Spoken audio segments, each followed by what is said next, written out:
Welcome back to Forged by Failure. This week we're going to dive into the Helsmiths of Hashut performance from the weekend of November 28th through 30th.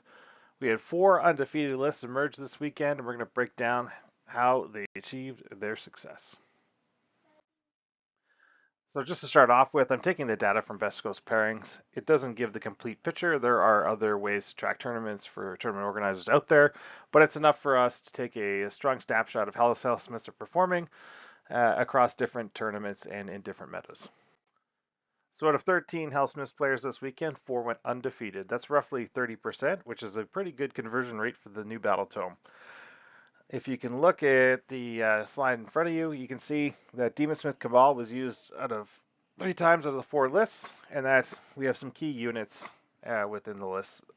We're going to dive into it and let's see how these lists made it happen. So first up, this is a teams list, and it's a castigation battery list, which is a +1 attack to War Machine that has 3 demonic power points. So this list is blending our great artillery with some durable infantry.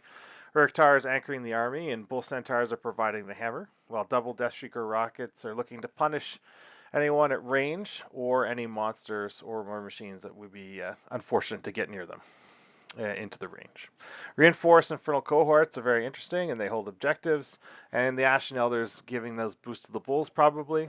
Takeaway for this one, I think, it wins by combining range attrition with some midboard durability, and it has that classic single decisive hammer unit of Bull Centaurs.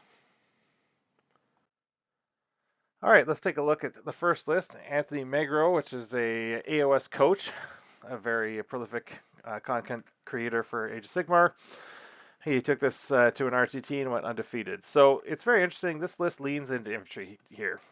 I think the theme is screens, denial, and some bull hammers. Uruktar and Ashen Elder provide the spells, pairs, and buffs, but you see the Hobgrot screens force opponents to have to chew through them before they get to the valuable units in the list. There's double reinforced Infernal Cohorts with blades, very interesting, grinding down the midboard, and reinforced Infernal Razors add that short range punch. The takeaway for this one is that I think this list controls the board through a layered infantry, artillery attrition, and using a classic Bull Centaur hammer.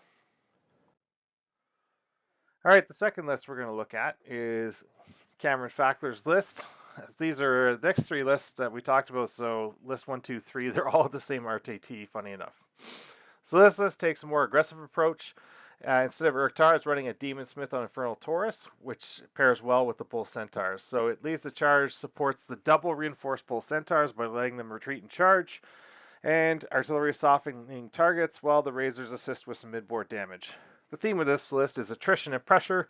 You can have those bulls run to the middle, kill what's in front of them, and if you get a double turn, you can capitalize on it by cycle charging the Bull Centaurs.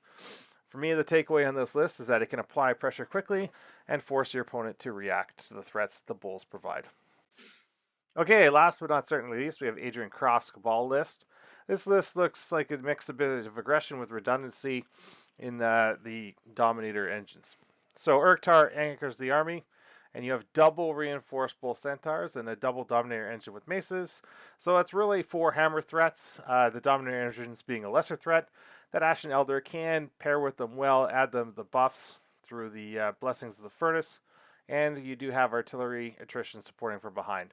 Interesting one on this list, the battle tactics, Master the Past and Wrathful Cycles. Let the list design go to the midboard, try and control objectives, and then having a list that everything really likes to fight, getting the second part of Wrathful Cycles. So the takeaway in this list for me is you have multiple hammers to give threats to opponents, and you do have a good scoring opportunity even if you go down, because then you can play a huge catch-up turn with Wrathful Cycles. So what do we learn from this undefeated Helsmiths list for the weekend? Firstly, Uruktar's toolkit really brings reliability to the army.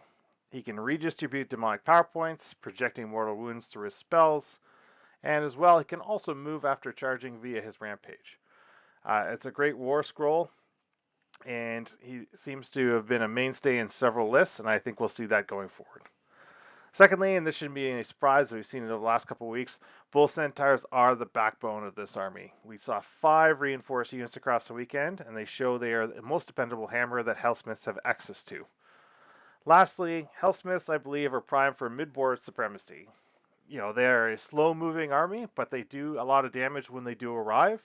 I think they can design lists to flood the center, grind opponents off the objectives, and turn the midboard into the scoring engine for either through intercept and recover and master the pass, or if you've seen, like in some of those lists, wrathful cycles may be an option, although it takes a bit more player skill to execute that. If you like the commentary I'm giving on Helsmiths of Hashut, and if you like these videos, I'd ask that you either engage with me in the comments, give it a like, give a subscribe. Let's keep turning out great Helsmiths of Hashut discussion and Age of Sigmar discussion. Thank you for listening, and we'll see you next time.